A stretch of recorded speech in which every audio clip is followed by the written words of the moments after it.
Një biznesmen i ri është marrë peng në kryeqytet nga 3 të rinj, 2 prej të cilëve u arrestuar nga policia në kryeqytetit. Në kuadër të operacionit, thekson policia, u ndaluan shtetasit me iniciale HN 33 vjeç dhe KN 25 vjeç. U shpallën në kërkim shtetasit me iniciale JN 28 vjeç, banues në Gjavzotej. Nga veprimet hetimore, dyshohet se këta shtetës kanë marrë me forcë biznesmenin 32 vjeçar dhe e kanë kanosur dhe ushtruar dhunë ndaj tij me qëllim përfitimi një vlere monetare. Kanë bërë me dije uniformat blu.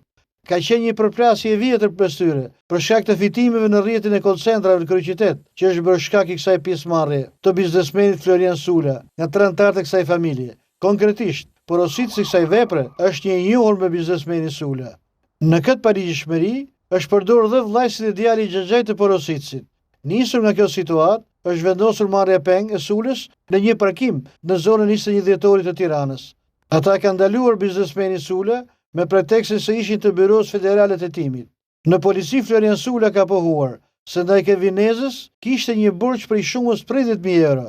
Ky borxh ishte i pashlyer prej kohësh dhe ndërkohë nga ana e Kevinit kërkoi kthimi parave. Ai u dërgua më pas në Gjavzotej, pasi u dhunua dhe ju kërkua kthimi parave. Ai ra dakord për kthimin e kësaj shume, por fillimisht duhet të lirojë nga dhunuesit. Pasi u lirua, ai bëri denoncimin menjëherë në polici dhe policia shpalli në kërkim pjesëmarrësit e këtij rrëmbimi.